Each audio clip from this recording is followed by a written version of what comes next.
살면서 가장 고마운 사람, 그리고 잊을 수 없는 사람, 나에게 가장 큰 영향력을 끼친 사람이 누구라고 생각하십니까?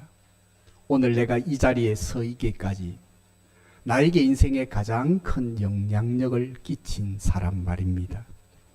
어떤 사람에게는 그것이 학교의 선생님이 될 수도 있고, 또 정말로 좋은 친구가 될 수도 있고, 또 나에게 가장 선한 영향력을 끼쳤던 부모님이 될 수도 있을 것입니다. 하지만 그 가운데서 우리가 빠뜨릴 수 없는 사람이 바로 우리를 전도한 사람이라는 사실입니다. 여러분들은 누구를 통해서 예수님을 만났습니까? 또 누구 때문에 이 자리에 앉아서 예배자로 하나님을 예배하고 계십니까? 우리가 복음을 딱 깨닫고 보면 우리의 인생에 가장 큰 영향력을 끼친 사람, 가장 고마운 사람이 나에게 생명의 복음을 전해준 사람이라는 사실입니다. 우리가 이 땅에서 받는 복 가운데 많은 복이 있지만 가장 큰 복은 우리가 하나님의 자녀가 되어서 영원한 생명을 붙들고 살아가는 이 복이 가장 큰 복이고 영원한 복입니다. 이 땅에서 물질의 복도 있고 건강의 복도 있고 또 자손이 번창하게 되는 복도 있지만 그 복은 한시적이고 찰나적이지만 우리가 하나님의 자녀가 되는 이 복은 이 땅에서뿐만 아니라 죽음 너머서의 영원한 세계에서도 가장 큰 영향력을 끼치는 복이기 때문인 것입니다.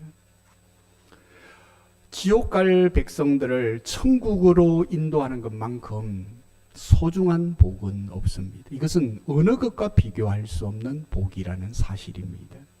오늘 우리가 읽었던 이 본문에 보면 안드레와 요한이 등장을 하고 있습니다. 원래 이 안드레와 요한은 세례 요한의 제자들이었어요.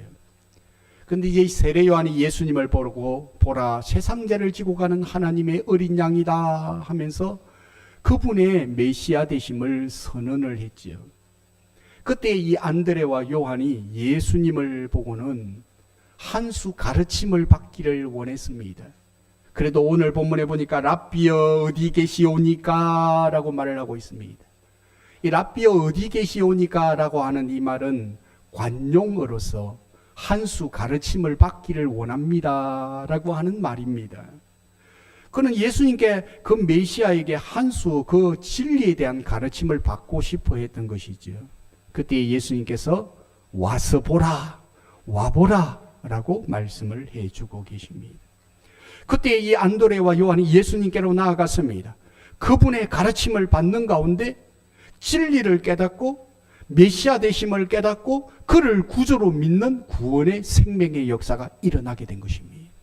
복음을 듣고 하늘의 영원한 생명을 얻게 된 거예요. 이 생명을 얻고 난 다음에 이 진리를 깨닫고 난 다음에 너무 좋은 거예요. 너무 기쁜 거예요.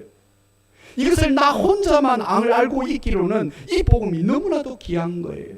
그래서 오늘 본문에 보면 안드레라고 하는 사람이 빨리 누구에게 찾아가는가 하면 가까운 자기 형 시몬에게 찾아갑니다. 그리고는 형님, 내가 메시아를 만났습니다. 구원자를 만났습니다. 그분 때문에 내가 생명을 얻었습니다. 형님도 예수님께 가봅시다 라고 복음을 전했던 것입니다. 그때 베드로가 예수님을 만나게 되죠. 그리고는 그곳에서 베드로도 변화를 하게 됩니다. 초대 교회의 대지도자로 등장하는 이 베드로가 안드레의 전도를 통해서 예수님 앞으로 나오고 있는 것이죠. 대체 그러면 이 베드로를 전도했던 안드레는 어떤 사람일까요? 전도에 특별한 은사가 있는 사람도 아니고 위대한 신학교를 나온 사람도 아닙니다. 전도 훈련을 많이 받은 사람도 아니라는 사실이에요. 왜냐? 안드레도 예수를 믿은 지 얼마 되지 않았기 때문입니다. 그런데 예수님을 만나고 보니까 너무 좋은 거예요. 너무 기쁜 거예요. 이 생명이 너무 귀한 거예요. 그래서 자기의 형을 예수님께로 데리고 왔다라고 오늘 성경은 기록을 하고 있는 것입니다.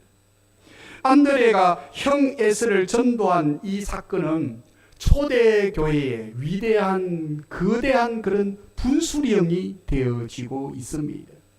그냥 무심코 안드레가 베드로에게 던졌던 말일 수도 있어요. 와서 보라, 와보라.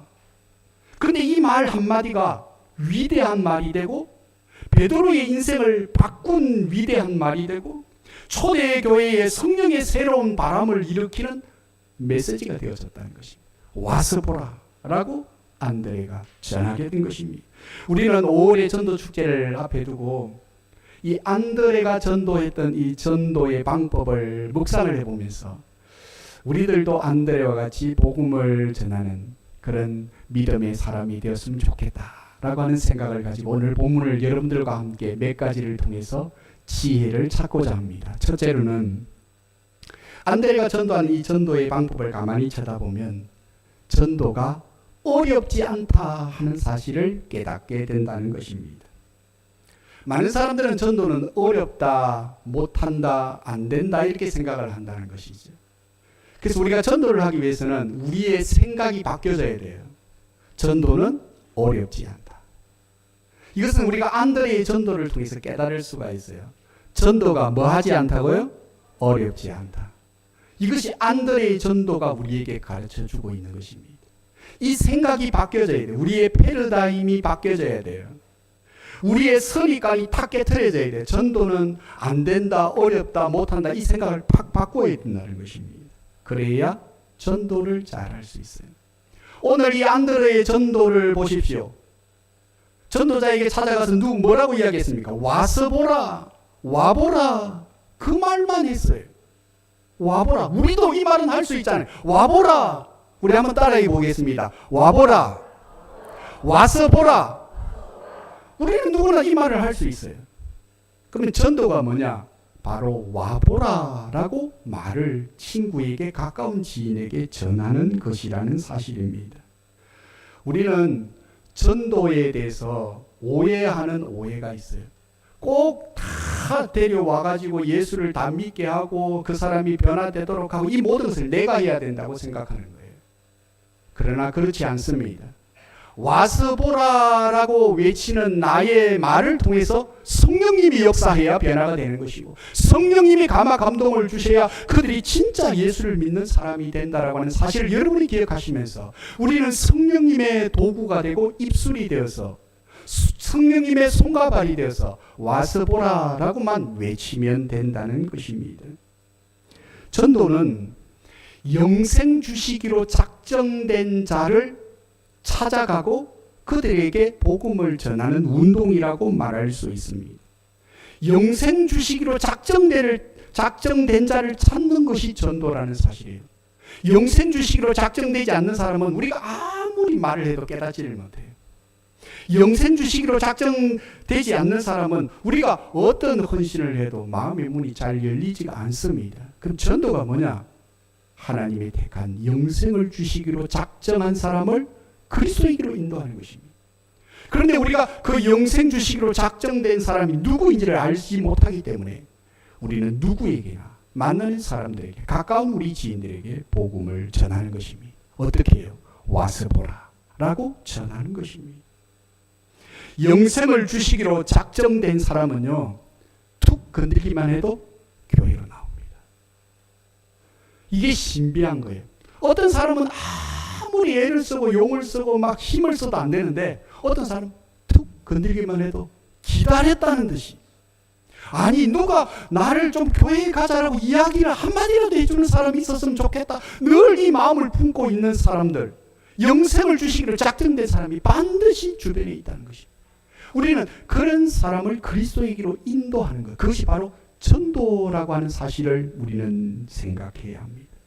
툭 쳐서 와서 보라. 안드레처럼 이 시몬이라고 하는 이 베드로가 영생 주시기로 작정된 사람이니까 안드레가 와서 보라 그 한마디에 그냥 기다렸다는 듯이 주님 앞으로 나오고 있는 장면이 오늘 성경에 나타나고 있다는 것입니다. 그래서 우리가 전도를 할 때에 너무 사정을 해서는 안 돼요. 사정하고 그렇게 전도해서는 안 되는 것입니다. 우리가 복음을 전해도 잘 받아들이지 않으면 어떻게 해야 돼요? 기다려야 한다는 것입니다. 때를 기다려야 하는 것입니다. 아무리 작정된 사람도 때가 되지 아니하면 그의 마음의 문이 잘 열리지 않아요. 그래서 우리가 복음을 전할 때 와서 보라 해놓고 말을 듣지 않고 마음의 문이 닫혀 있거든. 아, 때가 안 됐는갑다. 그러면서 기다리면 되는 것입니다. 한때 한국 교회에 바람을 일으켰던 전도법이 바로 고구마 전도법이었거든요. 제가 어제 아래도 고구마를 삶아서 우리 제 아내가 줘서 이렇게 맛있게 먹었는데, 여러분들 고구마 삶아 보셨죠? 고구마를 삶아 보면 물에다가 물을 넣어가지고 팔팔팔팔 찌지 않습니까? 그러면 이제 익었는지 안 익었는지를 여러분들이 확인을 해봐야 되잖아요. 그래서 주로 이제 젓가락을 가져와서 젓가락을 칵 찔러 봅니다. 그런데 안 익으면 들어가다가 탁 걸려요. 근데 잘 익으면 쑥 들어갑니다.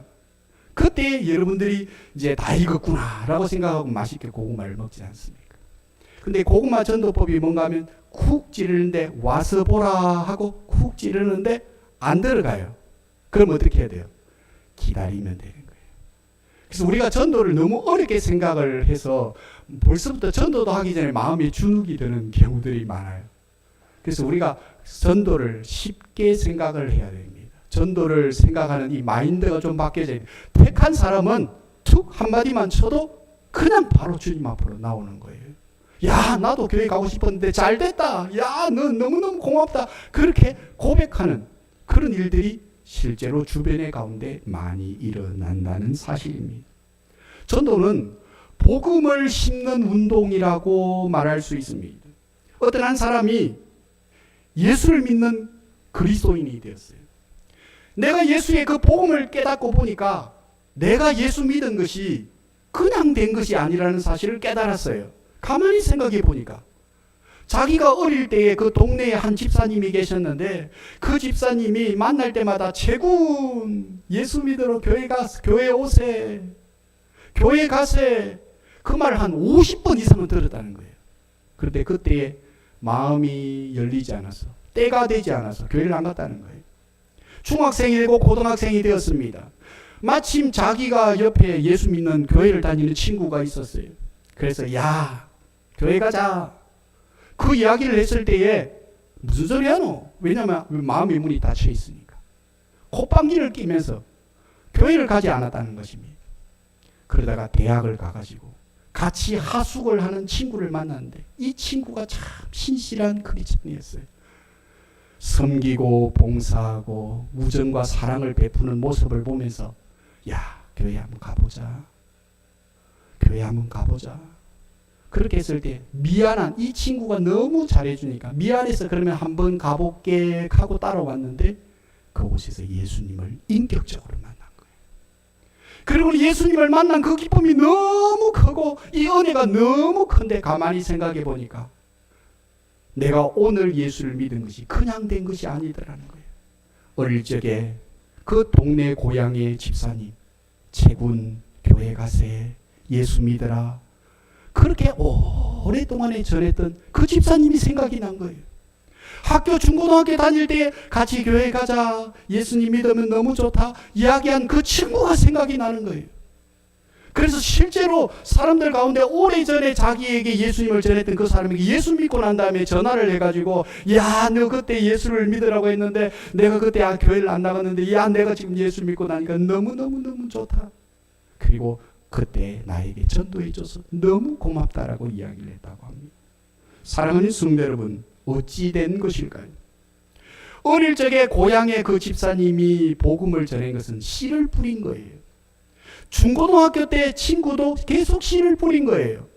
그리고는 대학생이 되었을 때 때가 되면 추수를 하게 된 것이라는 겁니다.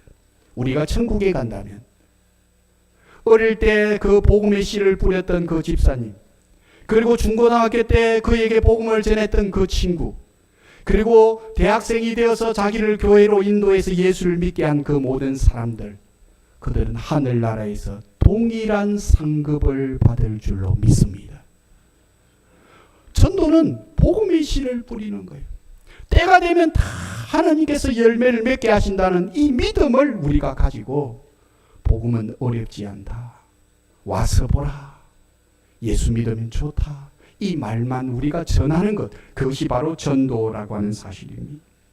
전도에는 두 가지 원리가 있습니다. 첫 번째는 와서 보라라고 말을 하고, 그리고는 다음에는 가자라고 말을 하는 것입니다. 우리가 이런 두 가지의 원리를 가지고 우리가 안드레처럼 복음을 전한다면, 나를 통해서 정말 나보다도 믿음이 더 좋은 베드로가 전도되는 이런 놀라운 역사들이 오늘도 우리의 삶의 현장에도 일어난다라고 하는 사실입니다.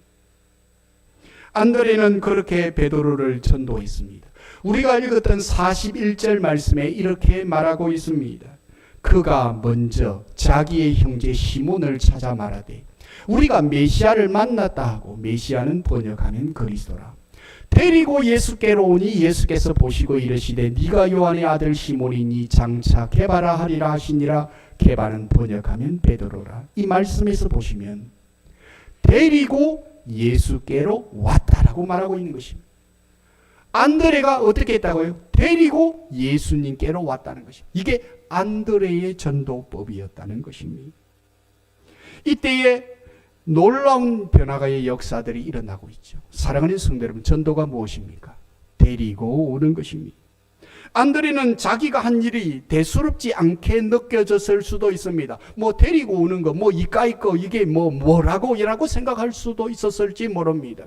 하지만은 데리고 오는 그 일을 통해서 놀라운 대사도인 베드로가 회심을 하게 되고 예수님을 인격적으로 만나게 되는 것입니다. 베드로의 인생이 바뀌고 초대교회의 역사가 바뀌어지는 새로운 물줄기가 바로 여기서부터 시작되고 있음을 우리는 성경을 통해서 알게 되는 것입니다. 전도가 뭐라고요? 데리고 오는 것입니다. 와서 보라. 사랑하는 성도 여러분, 성경에 보면 바울이 회심을 하고 예수님을 만나게 되는데 그때에 가장 큰 일을 했던 사람이 바로 바나바입니다. 많은 사람들이 이 바울의 회심을 믿지 않았는데 바나바는 그 바울을 데리고 사도에게로 데리고 왔어요. 그때에 이 바울이 바울 될 수 있었던 놀라운 변화가 일어나는 계기가 되는 것입니다. 전도가 무엇입니까? 전도는 바로 데리고 오는 것입니다.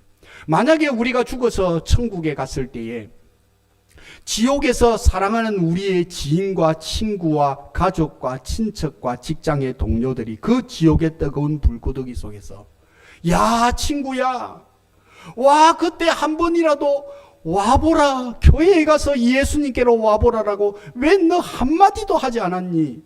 라고 하는 이런 원망의 말을 듣지 않도록 우리는 가까운 지인들에게 이번에 오늘 전도 축제를 앞에 두고 와서 보라, 교회 가보자, 예수 믿으면 너무 좋아, 예수님 때문에 우리의 삶의 변화가 일어나. 오늘도 고백하며 복음을 전하는 우리 경주 스문계 모든 성도들이 되기를 주의 이름으로 축복합니다. 두 번째로 전도는 기쁨과 생명을 주는 것이 전도다라고 하는 사실입니다. 우리가 전도할 때에 그 사람에게 안 좋은 것을 주려고 한다면 우리가 전도할 필요가 없잖아요. 하지만 우리가 복음을 전하는 것은 기쁨을 주는 것이고 생명을 주는 것이라는 겁니다. 성경에 보면 사람이 제일 된 목적을 무엇이라고 말합니까? 고린도전서 10장 31절 말씀에 보면 그런즉 너희가 먹든지 마시든지 무엇을 하든지 다 하나님의 영광을 위해서 하라라고 말하면서 밑으로 조금 더 내려오면 33절에 이렇게 말합니다. 나와 같이 모든 일에 모든 사람을 기쁘게 하여 나의 유익을 구치 아니하고 많은 사람의 유익을 구하여 저희로 구원을 얻게 하라라고 했습니다. 하나님의 영광을 위해서 살아가는 것이 뭔가 하면 그 사람들에게 구원의 유익을 주는 것입니다.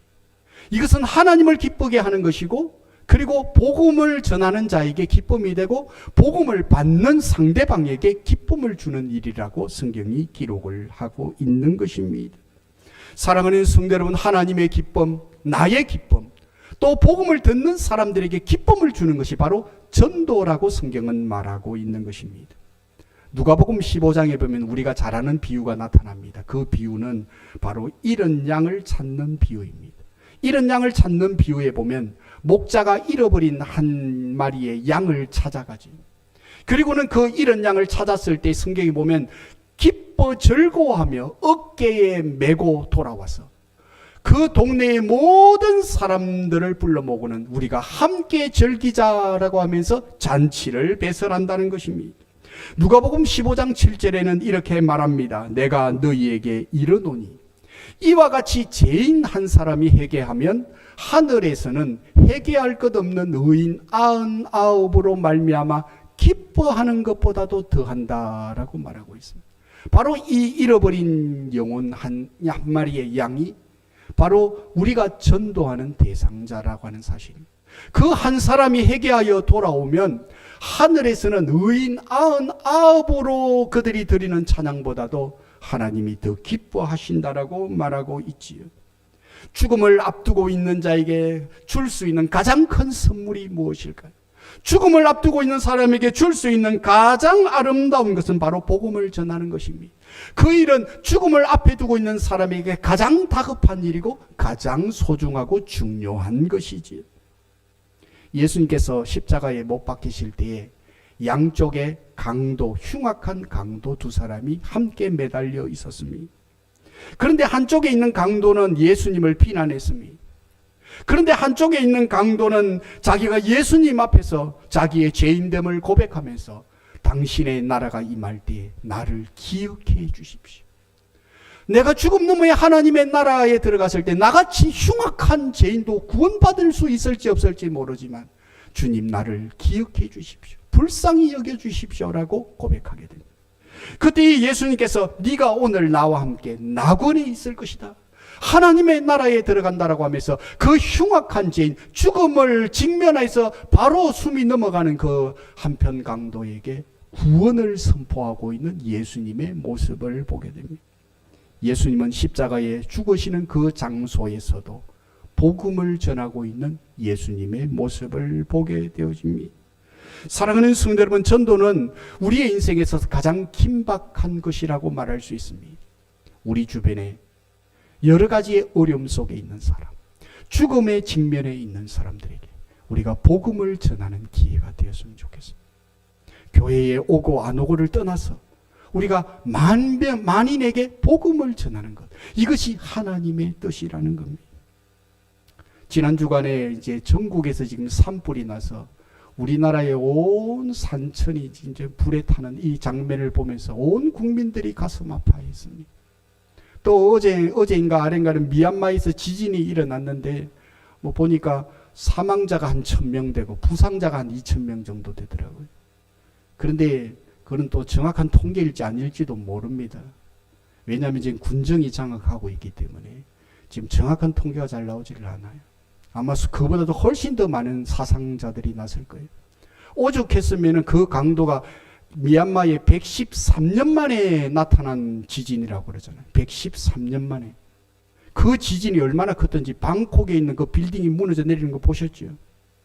그 미얀마하고 방콕은요, 굉장히 거리가 멉니다. 그런데도 그 방콕에 있는 빌딩이 그냥 폭삭 내려앉는 그 장면을 우리가 뉴스를 통해서 지켜봅니다. 지금도 지구의 여러 곳에서는 가뭄으로, 홍수로, 자연재해로, 온난화의 여러 가지 현상으로, 또 세속화로 사회의 많은 사회가 악해져 가고 사람의 심성이 완악해져 가는 이 한 세대 속에 살아가고 있습니다. 이 말이 무엇입니까? 주님 오실 날이 점점 가까워져 오고 있다는 것입니다. 사랑하는 성도 여러분, 우리가 이런 시대에 내가 먼저 복음에 붙들리고 그리고 이 복음을 우리 사랑하는 우리 주변의 사람들에게 복음을 전해서 그들도 예수님 안에서 생명을 얻고 예수님 안에서 구원의 기쁨을 얻는, 이것이 바로 복음을 전하는 것, 이것이 전도라고 하는 사실을 기억하면서 아름다운 기쁨과 생명을 나눠주는 운동이 전도의 운동임을 기억하고, 우리가 전도에 대한 이런 잘못된 편견이 있다면 깨트리시고 이 좋은 것, 이 아름다운 것을 함께 나누어야 한다는 사실입니다. 좋은 것을 혼자만 알고 그것을 혼자만 움켜 갖고 있고 남에게 알려주지 않는 사람은 나쁜 사람인 것입니다. 뭐 가정에 이제 음식의 비법을 이제 죽음 앞에 전수해주는 그런 부모님들도 계시지 않습니까? 자식들한테도 쉽게 그 비법을 안 나눠주고 이제 죽을 때쯤 돼서 이제 비법을 전수해주는 분들도 있습니다. 좋은 것은 나누어야 하는 것입니다. 사랑하는 성도 여러분, 생명의 구원을 얻는 이 문제는 우리의 인생에 있어서 정말로 귀한 것입니다. 그러므로 이번 기회에 사랑하는 우리 주변들에게, 가까운 우리 지인들에게 복음을 전하는 우리가 되어야 할 것입니다. 실제로 많은 사람들이 내 주변에 이 땅에는 많은 사람들이 있지만은 나랑 가까이 그래도 지내는 사람은 한 100명 정도 된다고 합니다. 통계적으로. 여러분들 한번 집에 가셔서 내랑 가까이 지내는 지인들의 이름을 한번 쭉 상기를 해 보십시오. 한 100명 정도의 바운더링 안에 있을 것입니다. 그들에게 내가 만나는 이 십자가의 복음을 전하지 못한 분들이 있다면 와서 보라. 우리가 그 말 한마디만 해도 이번에 우리가 함께하는 5월의 전도 축제는 의미가 있고 가치가 있는 축제가 될 것입니다. 전도는 남에게 기쁨을 주는 것이고 생명을 나누어주는 것이라고 하는 사실을 기억하면서 우리의 전도의 편견을 넘어서 마음의 문을 활짝 열고 기쁨을 함께 나누는 그런 아름다운 우리 경주서문교회가 되기를 주의 이름으로 축복합니다. 세 번째로 한 가지만 더 말씀을 드리면 전도는 귀하고 가치 있는 것이다 하는 겁니다. 전도는 귀하고 가치가 있는 것이다. 세상에서 가장 위대한 일은 사람을 살리는 것이죠.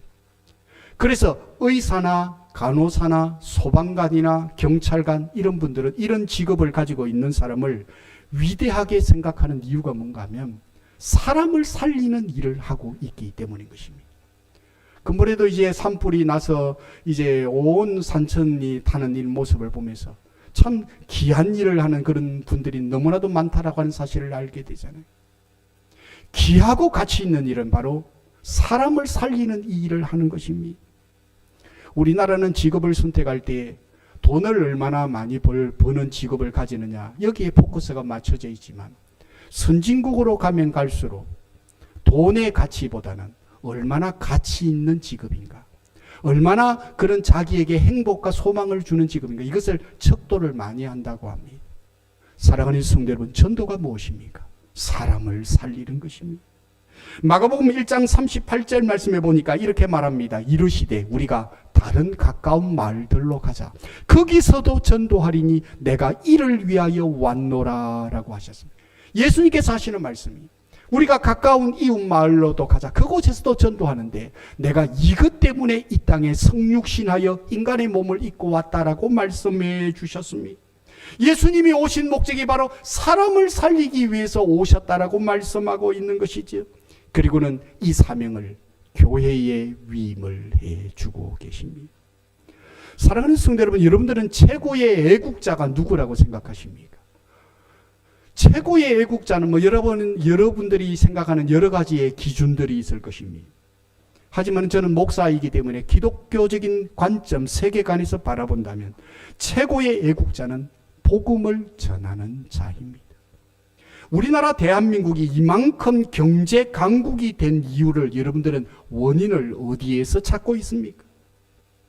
140년 전만 해도 언더우드와 아펜젤러 그리고 많은 선교사들이 이 땅에 들어왔습니다. 그때는 너무나도 이 조선은 가난한 나라였습니다. 이 땅에 그들이 들어와서 병원을 세우고 학교를 세우고 그리고는 고아원을 짓고 수많은 사람들에게 그리스도의 사랑을 실천했습니다. 그때에 많은 사람들은 미신과 샤머니즘 문화의 신앙에 빠져 있었고 무당과 점을 치고 그리고는 부닥거리를 하는 이런 미신에 사로잡혀 있던 수많은 사람들의 정신의 세계가 깨어나게 했습니다. 당시 시대에는 양반과 상놈이라고 하는 신분제도가 있었지 않습니까? 가장 낮은 천민이 백정이었습니다. 그래서 당시에는 신분제도가 있었어요. 기독교가 들어오면서 이 양반과 상놈과 천민의 이 신분의 제도를 변혁시켰습니다. 그래서 그들이 초창기 한국 기독교를 보면 한 교회당에서 예배를 드렸어요. 당시 시대는 이것은 상상도 할 수 없는 일이었어요. 양반과 상놈이 함께 앉아서 예배를 드린다. 이건 상상도 할 수 없는 것이었어요. 한국 교회에 기독교의 복음이 들어가면서 초창기에 이 모든 신분의 제도를 깨트렸습니다. 그래서 당시 시대에 장로님들 가운데 천민, 백정이 장로님이 된 분들도 있습니다. 당시에 이 모든 사회적인 제도의 신분의 변화를 한국교회가 복음이 들어가서 이 변화를 일으키기 시작을 했다는 것입니다. 당시 사회에 여성과 아이들에 대한 차별이 얼마나 심했는지 모릅니다. 여러분들 옛날 기억해 보십시오. 밥상머리에서도요, 아내와 여자들은 다른 밥상에서 밥을 먹어야만 되었습니다. 그런데 기독교의 복음이 들어오고 난 다음에 이 모든 억압에서부터 사회적인 억압에서 자유와 해방을 얻게 되어졌다라고 하는 사실입니다. 학교를 세워서 문명인이 되어졌습니다. 이 한국교회에 이만큼 대학률이 높고 그리고 수많은 학식을 가진 사람들이 태어나게 된 그 원동력이 어디서 나오느냐? 바로 십자가의 복음이 이 땅에 뿌려 내려지면서부터 생각이 깨어나고 살아가는 모든 삶의 제도들이 바뀌어지게 되었다라고 하는 사실입니다. 병원을 세워서 병든 자들을 치유해서 우리나라의 이 의료 시설이 그래도 세계의 손가락 10개 안에는 들어가지 않습니까?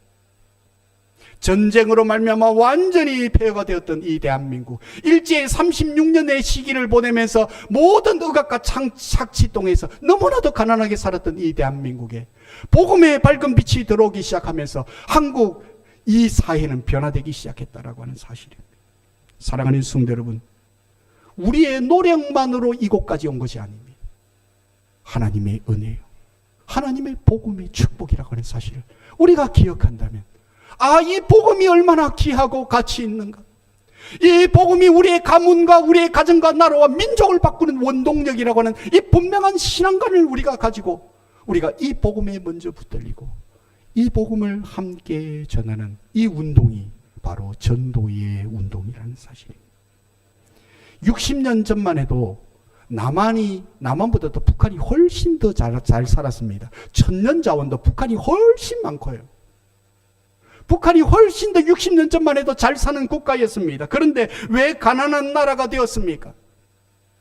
공산주의, 사회주의 국가가 되고 난 이후에 하나님을 거역했습니다. 교회를 폐쇄했고 교회를 불태웠습니다. 전도인들을 감옥에다 가두고는 그리고 수많은 사람들을 처형했습니다. 그래서 결국에는 60년이 지나고 나니까 완전히 폐허의 땅, 황폐된 나라가 되어졌습니다. 사랑하는 성도 여러분, 여러분들이 세계사를 보면 세계의 근대사의 이 역사를 바라보게 되면 영국이 영국 될 수 있었던 이유가 뭐냐? 바로 존 웨슬레의 종교개혁이 있습니다. 18세기에 존 웨슬레가 종교개혁을 일으키면서 피해의 혁명으로 억압의 착취 가운데 있었던 영국을 해방시키면서 영국이 해가 지지 않는 나라로 성장을 하게 됩니다. 당시 그 시대만 해도 미국은 영국의 식민지로 있었습니다. 지금은 미국이 최고의 강국이지만, 사랑하는 성도 여러분, 기독교의 복음이 들어갔을 때에 그 나라가 부강해졌다라고 하는 사실을 역사는 말해주고 있습니다. 독일도 마찬가지입니다. 독일의 마르틴 루터의 종교 개혁을 통하여서 경제 부국으로 독일이 우뚝 섰습니다. 그 유럽 가운데서도 강국 가운데 하나가 독일이지 않습니까? 그 모든 제도, 그 모든 민주주의가 뿌려내려지는 그 제도, 이런 것들이 다 기독교의 뿌리를 내리고 있다고 하는 사실을 우리는 눈여겨보아야 하는 것입니다. 미국이 저렇게 세계의 최고의 강국이 될 수 있었던 것은 D.L. 무디가 일으켰던 종교개혁의 운동을 통해서 그 미국의 교회가 깨어 일어나기 시작하고 회개 운동이 일어나기 시작하면서 미국이 거룩한 나라, 위대한 나라가 되어졌던 것입니다. 이것은 세계의 역사가 우리에게 말해주고 있는 것입니다. 나라든 가정이든 역사를 살리는 것은 복음인 것입니다. 그러므로 사랑하는 성도들이여, 전도는 바로 애국인 것입니다. 전도는 국가 발전의 지름길이라고 하는 사실을 우리는 기억해야 합니다. 정말로 참 복음을 깨우치고 복음 안에 거한다면 전국에 있는 모든 교도소는 사라질 것입니다. 진짜 참 복음 안에 우리가 거한다면 교도소가 필요가 없는 것입니다. 여러분들의 자녀들이 잘 되기를 원하십니까? 좋은 학교에 들어가서 또 많은 혜택을 보면서 그 자녀들이 좋은 훈련을 받는 것 참 중요합니다. 그러나 그것보다도 자녀가 잘 되는 더 큰 비결은 바로 예수님을 바로 아는 것입니다. 예수님을 바로 알면 어떤 고난과 역경을 이겨낼 수 있는 강인한 정신력을 가지는 신앙인이 됩니다. 다니엘처럼, 요셉처럼 노예로 팔려가고 종으로 팔려가고 감옥에 갇히고 인생의 어려운 그 고난 앞에서도 그 꿋꿋이 자기의 믿음의 자리를 지켜가고 그 역경을 통하여서 마침내 하나님께서 높여주시는 위대한 신앙의 자녀들이 된다는 사실입니다. 이것을 우리가 가슴에 기억한다면 복음, 이 복음이 사람을 바꾸고 가정을 바꾸고 가문을 바꾸고 나라와 민족을 바꾼다라고 하는 사실을 알게 되는 것입니다. 우리가 자녀와 또 사랑하는 우리 지인들과 우리 주변의 사람들에게 줄 수 있는 최고의 선물이 복음이다. 복음이다. 이 복음의 역사가 오늘도 우리의 삶과 우리의 가정 속에서 뜨겁게 일어나게 해달라고 기도하며 함께 전도하는 우리 모든 성도들이 되기를 주의 이름으로 축복합니다. 5월달은 우리가 전도축제를 함께 지키게 됩니다. 첫 주는 우리 잘 출석하지 않는 이런 양을 찾는 주일이고, 둘째 주는 우리의 가족과 우리의 친척들, 우리가 예수님께로 인도하는 그런 주일입니다. 좀 거리가 멀더라도 예수님을 잘 모르는 분들이 있다면 초대하십시오. 둘째 주일은 가족과 친족을 초대하는 일입니다. 어떤 방법을 써서라도 와서 보라. 우리가 복음을 전하는 이런 운동이 일어나야 합니다. 세 번째는 우리 다음 세대들에게 복음을 전하는 그런 주의를 지키게 됩니다. 그리고는 마지막에는 우리가 총동원해서 힘을 다해서 복음을 전하는 전도의 운동을 펼칩니다. 전도가 어려운 시대입니다. 참 가까운 우리 지인들에게 복음이 전해지기가 어려운 시대 속에 살지만 그럼에도 불구하고 우리는 복음의 나팔수가 돼서 와서 보라. 가보자. 우리가 믿음으로 외치면서 이 전도의 운동을 펼치셔서 우리를 통하여서 안드레의 전도를 통해서 베드로가 변화되어졌던 것처럼 오늘도 우리의 신앙의 이 전도의 운동을 통해서 수많은 하나님의 사람들이 세워지는 역사들이 일어나는 아름다운 전도 축제가 되기를 주의 이름으로 축복합니다. 한번 따라합시다. 나도 한 생명 할 수 있다. 하면 된다. 해보자. 예, 이런 마음을 가지고 우리 함께 아름다운 전도 운동을 펼치는 우리 교회가 되기를 주의 이름으로 축복합니다.